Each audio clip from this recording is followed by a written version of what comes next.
repairing. It's an ongoing thing. I'm not saying that those of us who have been in the ICOC have learned everything we're supposed to learn or are appropriately humble.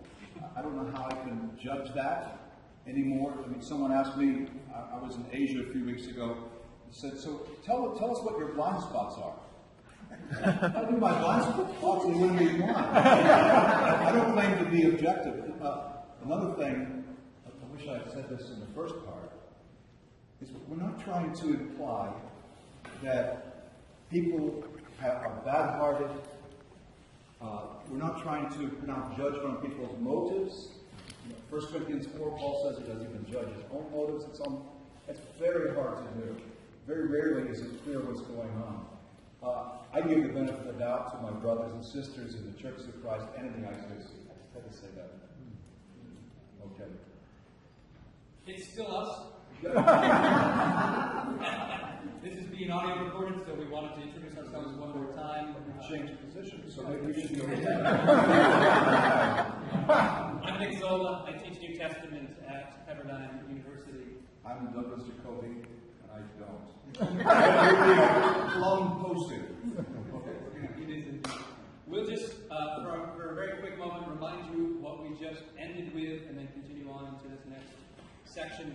There are a great number of positive things that occurred in the international churches of Christ in the decades from the mid-60s up until the early 2000s.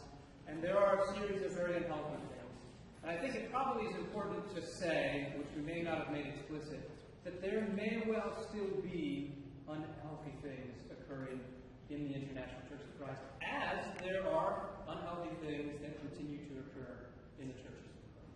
And so we don't want to leave you with the impression that everything has been fixed on either end of this conversation. Right? So let's make sure that that is clear. All right. Let's see. Here's our plan for this second session. Last time we did the DDD, right? The dates, the DNA, and the damage. Now we're PPP, like good preachers are. Purposes, progress, and practice. So we want to talk about what progress has been made, and our focus in particular is what progress has been made in the organizational structure of the international churches of Christ and in the communication that has begun to reoccur between the churches of Christ and the international churches of Christ. We'll remind you about what our purposes are in this, and then we're going to leave with some potential ideas, some practicals about how we can continue to dialogue. Questions. And yes, and we'll leave extra time for questions this time. Here's what we're not doing, and here's what we don't want to accomplish, although we wouldn't mind, I suppose. It is not our goal that we end agreeing on everything, right? Agreement cannot be the goal. We will simply not achieve that. So it is not the goal that we come at the end, either today, obviously, but even in the next 10 years or something like that, and have the Church of Christ and the International Church of Christ come to agreement on all issues. That's not what we expect to happen. Nor is it our imagination that the international churches of Christ and the churches of Christ will all somehow merge together magically again, or something like that. Again, not that we would be opposed to the idea that churches begin to merge and work together, but that is not our purpose in doing this. Our purpose instead is... Because after all, it's hard enough even for two ICOCs to merge, two churches of Christ to merge. It just takes the littlest thing, or get the most obstinate person, but we can affirm our Christian unity. And I think we've spoken about education. I want people to know our past, our common shared history, to talk to each other, and to show humility. And that will lead to not being mentally ill, that will lead to sharing resources. A question I frequently ask as I travel around the world in local churches, I say, well, what outside speakers have you had in? Have you taken advantage of the Christian churches or the Churches of Christ? These guys who really know the Bible, or others who can help you? Oh, no, we don't trust anyone else. We do it. That's very much like marrying your cousin. A few generations, and you'll be like the royal houses of Europe in previous centuries. Move on to the next slide. Oh, right. So, Nick has called this a year of apologies. And yet, in 2003, many would say there was no apology, or it was insufficient, or it was, okay, we're sorry about that, we're going to do better now. Because normally, if you really mess up, you just get out of the way and you let someone else take over. You don't stay at the helm. And so we are very similarly that some people think that we're being too kind, too gentle, dismissive in this class, and others may think that we're being reactionary or too harsh. But it's hard to find the right balance. Yearly conferences, particularly with church leaders and elders, started happening almost as soon as what is sometimes called the tsunami or the implosion, or what's your term? The Creek letter. Yeah. And I have to say, I don't blame Henry. He's a great guy. I say it's like an avalanche in the Alps. There's some yodeler walking up on the top, and he accidentally kicks a piece of snow. There's an avalanche, and you can blame him. But really, the thing was unstable before, so please don't blame the yodeler. Reconciliation talks at the lectureship at ACU. So in 2004, what occurs, and this is actually part of what eventually convinces me to go get a degree at Abilene Christian University, is that they have, for the first time in maybe over a decade, members from the International Churches of Christ come to the yearly Abilene Christian University lectureship and sit down with members of the Churches of Christ and have a dialogue. They apologize on both sides for ways that they had castigated the other. The International Church of Christ members apologize for the ways that they referred to the Church of Christ as dead and is no longer Christians. The Churches of Christ apologize for the ways that they referred to the International Church of Christ as a cult and as a sectarian, divided movement that is no longer in the realm of kind of biblical understanding. And so this was, at least, I think what was called at the time, a first date in terms of reestablishing connections. Although I will say also that dialogue did not seem to recontinue or reconnect in years after that at Abilene.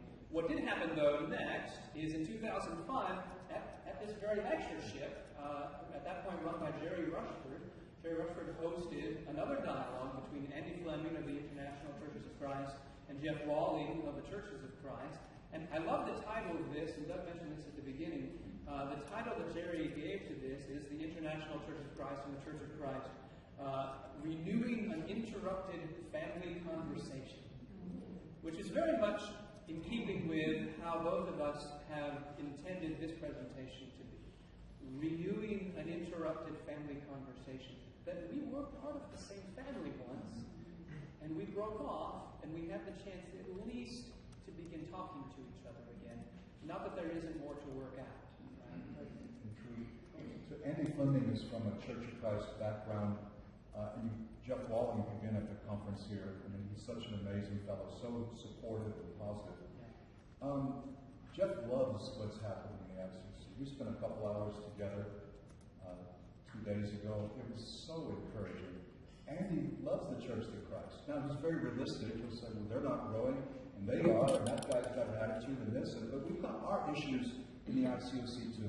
We're called to love each other, whatever we think of each other. And many of the names you see on here are men who are just excellent at loving. And those of you who are in the room, some of you were present right right. You are to be commended. Yes. In 2006, the initiation discussions happened earlier, 2005, and maybe even earlier than that. But in 2006, what is published, is a plan for united cooperation among the remaining members and leaders of the International Churches of Christ. This plan is eventually ratified by over 95% of the existing churches in the International Churches of Christ. And so this becomes, and remember I was using this terminology earlier, the ICOC 1.0, you could say, is kind of the pre-version before 2000, ICOC 2.0. So this is when we move into kind of ICOC 2.0 range, if you want to think of it that way. The ICOC is beginning to restructure itself. Now this is a slide that has a lot of text on it.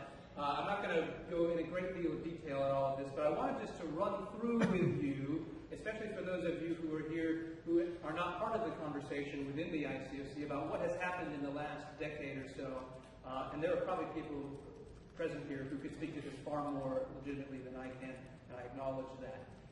In 2007 and beyond, a delegate system and a service team system is established. So the ICOC leaders create a delegate system such that depending on how large your church is or how many churches you have in a particular geographic area, you send delegates to help make decisions as a whole. In other words, the ICOC is attempting to move towards a kind of consensus-based leadership model, almost a democratic-based leadership model. They create service teams, and these are divided into various categories: evangelists, teachers, elders. Not all of these exist as early as 2007, but some get added on later. Missions, campus, youth and family, benevolence, women, administration, communication, and so forth.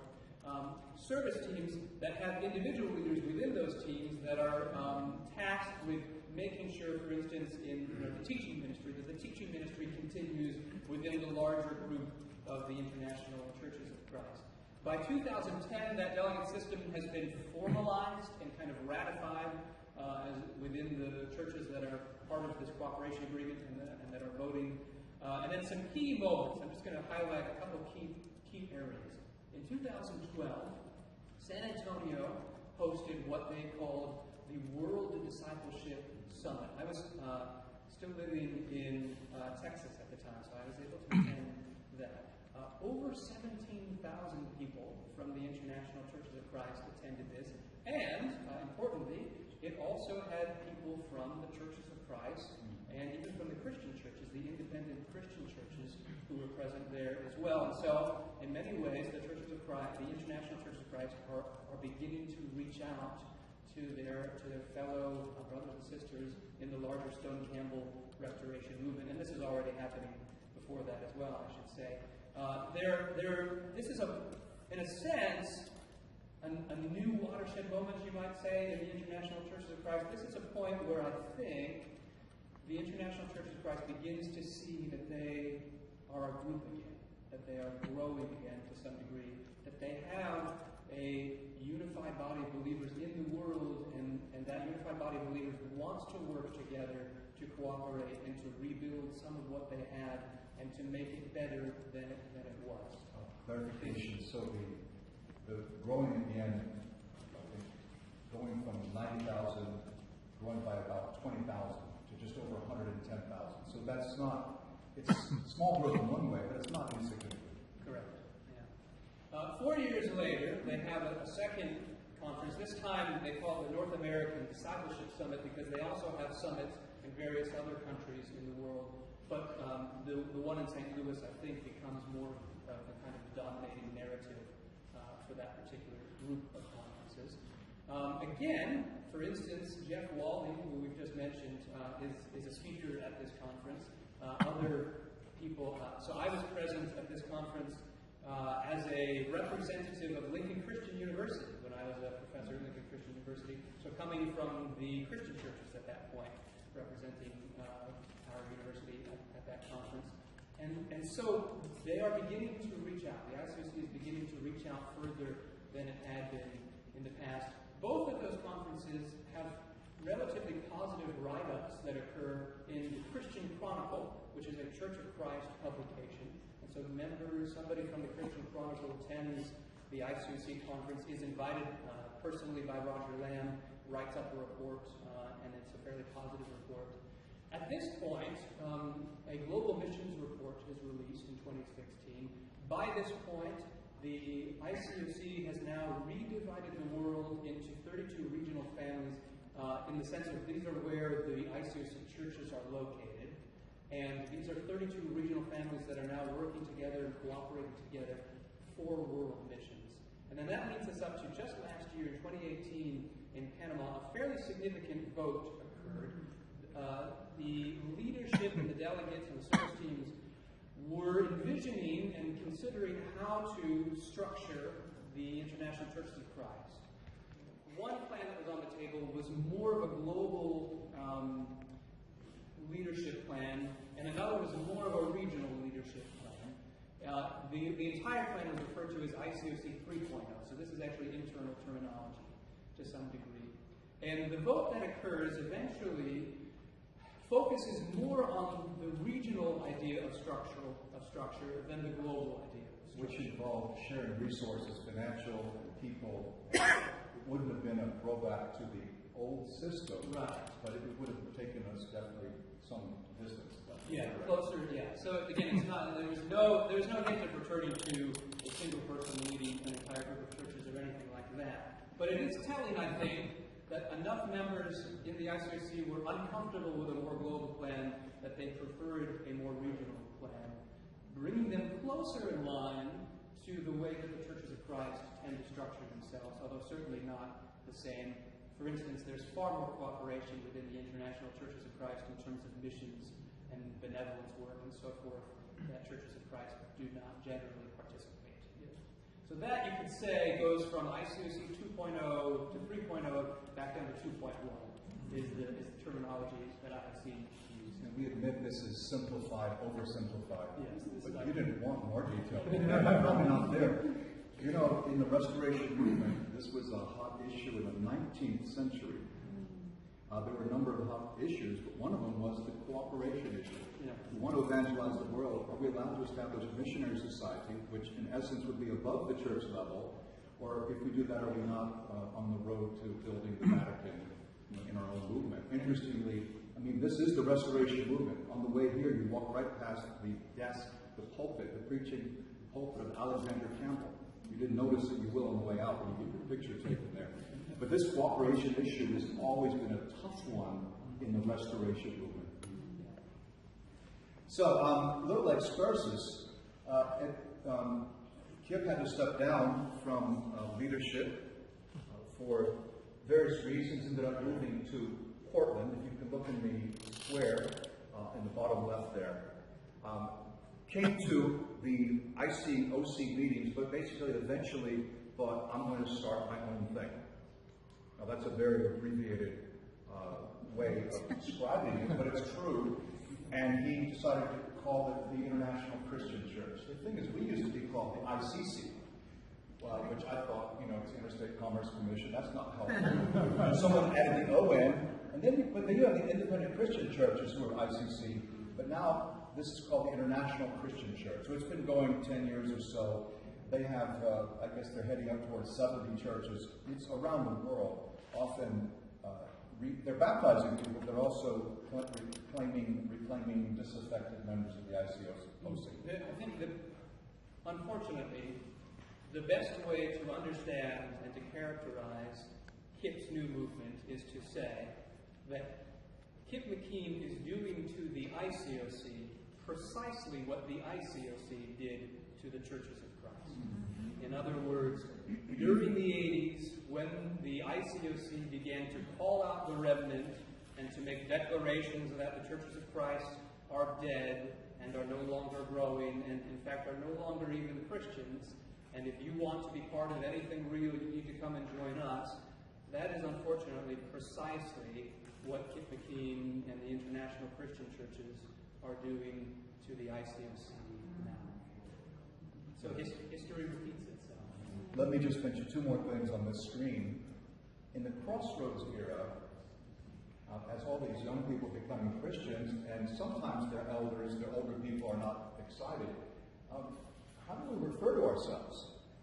Well, we're trying to be totally committed. And that was a phrase that you heard a lot in the Crossroads era, being totally committed. Although, I mean, what's the difference between total commitment and committed? You're committed. Okay. In a sense, to distinguish the Boston movement from Crossroads and even from the rest of the Restoration movement, as I mentioned, in the early 80s, the word disciple was latched upon. And now, in this next iteration in the International Christian Church, the phrase is the sold out disciples. So, are you sold out? Or are you just a disciple? Well, of course, sold out disciple is not a phrase that appears in the New Testament. Key doctrines, and this is in print, you are following a false Jesus if you have no discipling partner.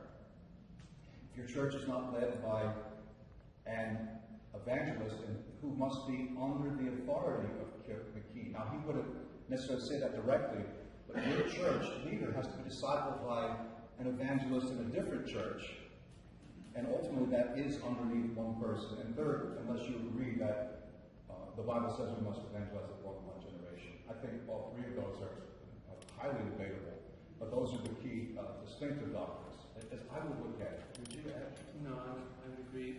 There was a moment in the early 2000s where I was speaking with a very top-level leader in the International Churches of Christ, and this is just as Kit McKean's new movement is beginning to get underway. And this top leader says to me and others who are around him, well, when you look at the church in Corinth, and Paul sends the letter, 1 Corinthians to the church in Corinth, he doesn't start a new church in Corinth. He tries to address the issues that are in Corinth. And my first thought was, then why did you start the International Churches of Christ? How would you answer someone from the Churches of Christ in the mid-'80s or the mid-'90s who would use that very same argument to you? But that was quite blind to this leader. That was his way of describing what Kit was doing to him, and he had no ability to see that that's exactly what he had done to others. And so what I would say to maybe anybody who's in the International Churches of Christ at this point, who is very quick to criticize the international Christian churches, Kit's movement, just remember that that is how the Church of Christ felt 10 or 20 years ago. Right. That's what it felt like. So have some sympathy for that. Right. And if you didn't know, this is based in Los Angeles. Yeah. The leader lives right here. Yeah. So you're very close to it. All right, here's what we're going to do now. We're shifting into some areas in which communication and dialogue has begun to reappear within the ICOC and the COC. And this is just really a sampling of things. You may have your own examples, and if you want to share those in our Q&A time, then you're welcome to do so. We've already mentioned some of the dialogues in the ACU lectureship or the Pepperdine lectureship. Doug had his own conference in 2006 entitled Who is My Brother, to which he invited both members of the Church of Christ and members of the independent Christian churches and had them speak. And it was, I think, a very positive sign. One of the first times in at least recent history of the ICOC where that kind of communication led from an ICOC side had occurred, and that was very important. There are various publications, one or two of which I brought with me here. Foster Standback, who was in various parts of the ICOC and eventually in Los Angeles at various points as well, came and did a master's degree at Pepperdine in the early 2000s, finished I think in 2003. As his thesis for his master's degree, wrote a history of the International Churches of Christ up until that point, eventually published it through the publishing arm, what became the publishing arm of the ICOC, the IPI, Illumination Publications International, run by Tony Mulholland.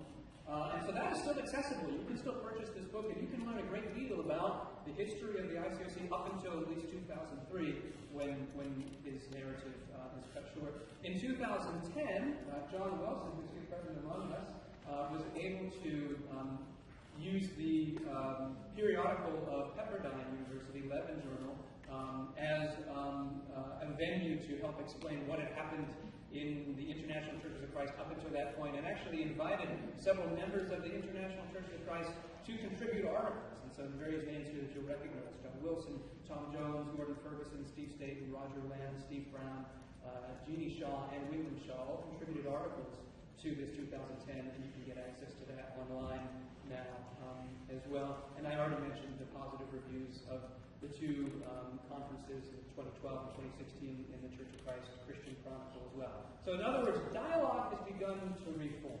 And in fact, in 2003, with the collapse, with this total implosion of the ICOC, a very common reaction, probably the most common reaction that I experienced from brothers and sisters of the Church of Christ was not, "I told you so, now you know," or no, it was, you were doing so many things right.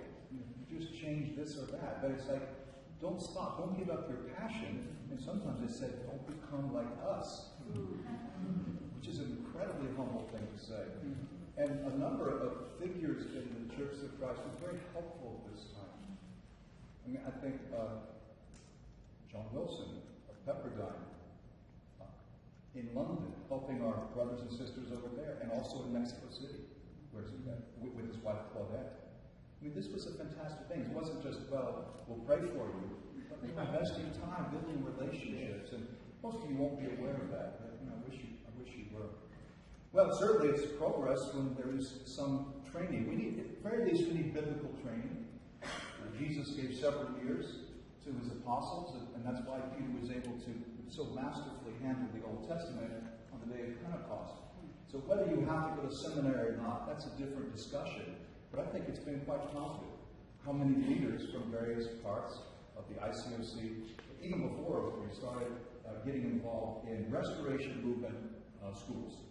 So Chicago leaders with Harding, LA with Pepperdine, is kind of convenient, and also now with Rochester, some of you.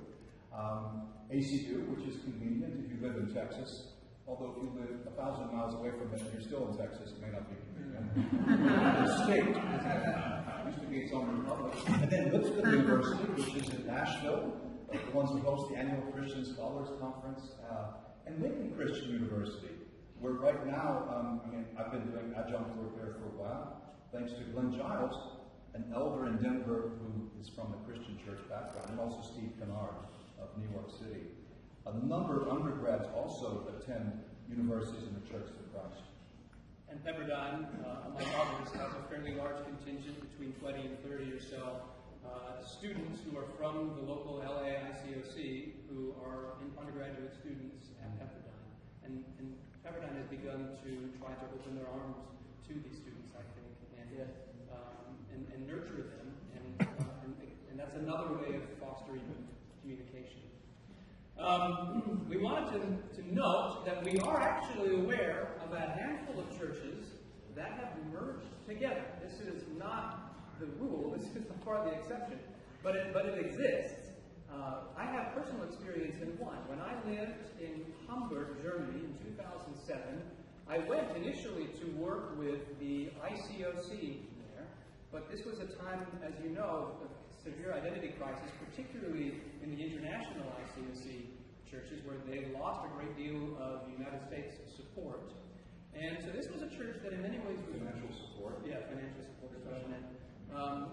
This was a church that was reeling in some ways, had only recently been planted, and began to communicate with their local Church of Christ, the Gemeinde Christi, in Hamburg, Germany, and had communications. And because I was on my way to Holy Christian University the following year, I became something of a de facto liaison between the two churches. I had, at that point, studied enough to know some of what the ICOC had come from, some of what the Church of Christ was.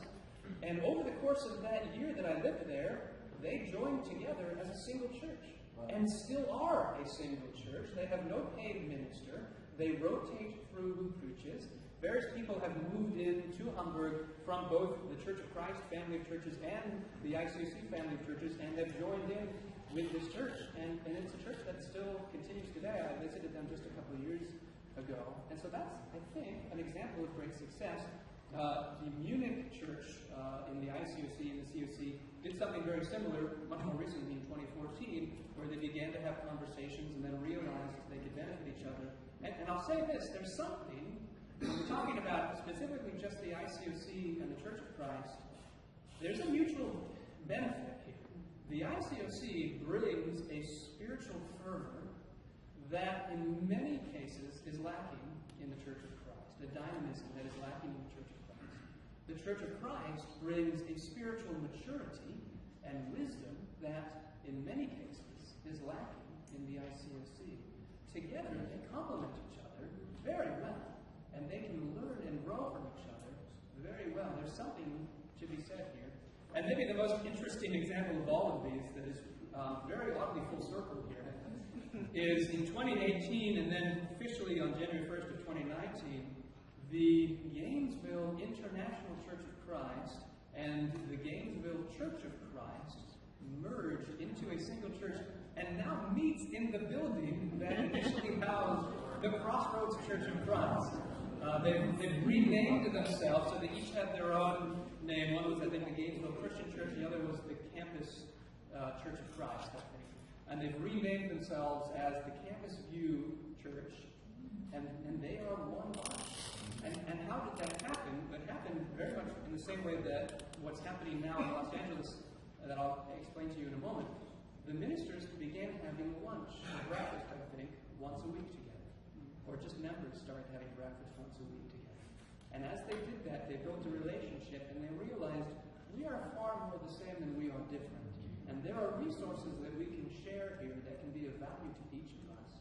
And it took a great deal of time, but they built a relationship that allowed for this to happen. Now again, let me say, we're not saying this needs to happen in every situation. We're not saying it's necessarily a goal. But what we are saying is the gospel is being preached when churches come together again in the name of Jesus. Amen. And there is glory to God to be expressed when people can let go of what makes them different and join on to what makes them the same. Now, I'll explain one more thing that's happening here in Los Angeles. Many of you are familiar with this already, and some of you were part of the instigators of this even before I've become part of it. There's something that's very neat called Common Grounds that is happening in the Los Angeles area. And what this is not just Church of Christ and ICOC, but Church of Christ, ICOC, and Independent Christian Church, people from all of these branches coming together quarterly for breakfast. And the motto is, unity starts with a cup of coffee. So you must be a big coffee drinker, right? I drink hot chocolate. So for me, unity starts with a cup of coffee. That claim is groundless. The principles, you had that one already, didn't you? No.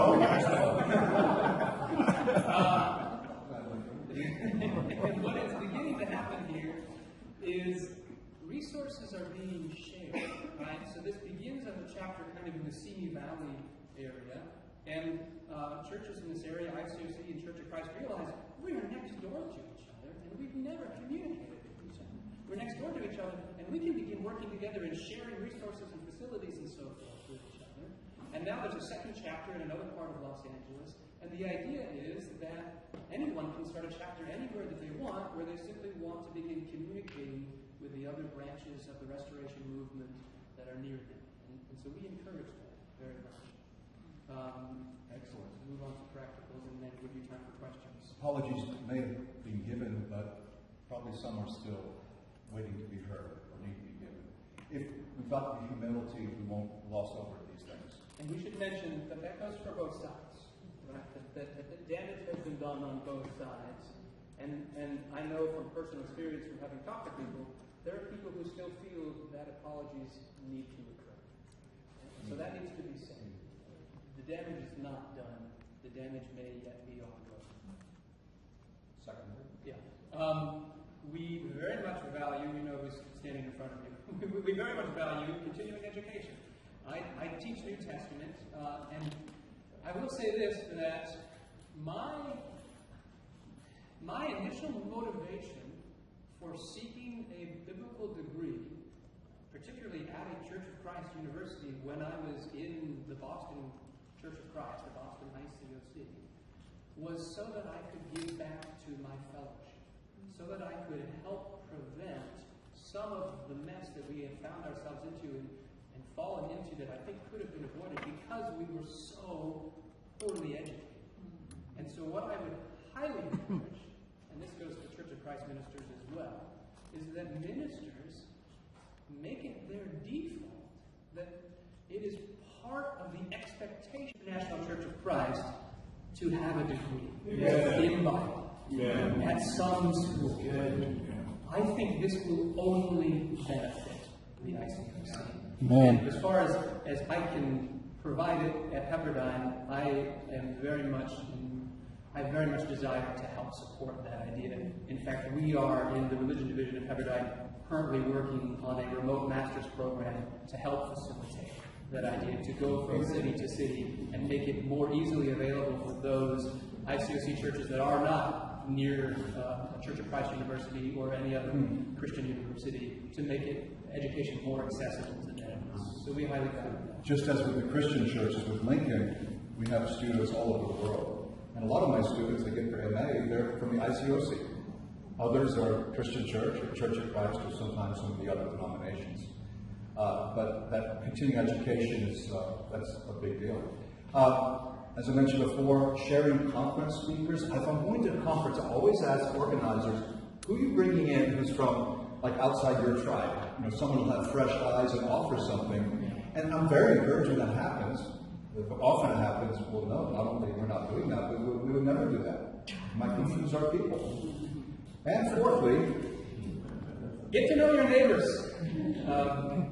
If you read Ephesians chapter 2 and into chapter 3, And you see how Paul describes what is probably the area that is most divisive of the first century church, the area of how Jews will get along with Gentiles, and what to do whether Gentiles need to become Jews in order to be part of the family of God. And you see Paul's answer to this, where Paul describes what it is that Jesus has done. That Jesus has broken down this wall of hostility, that Jesus has taken these two and made them into one humanity. I think that is easily applicable to every area in which the church is divided. And one of those areas is within our Stone-Campbell Restoration movement. And so when you sit down with a fellow believer from another branch of the movement, you are living out the gospel. Paul calls this the mystery of the gospel. And the mystery of the gospel for him is the mystery that God always intended to bring the Gentiles into the family of God and make one new humanity out of Jews and Gentiles together. And so unity is part of the gospel. The gospel is being preached when you sit down with a fellow believer. Not because you're baptizing them, not because you're pulling them out of their tribe and into your tribe, but because Jesus is there present with you. And it is the mystery of Christ right there as you become one in the way that Jesus and the Father are one. And so our perspective is, this is the gospel. This is precisely what Jesus calls you. Clearly, we're not saying that nominal Christians we should accept as brothers and sisters, people who don't have a spiritual bone in their body. But we're talking about unity among Christians, Christ followers, and they're not just individuals. Yeah.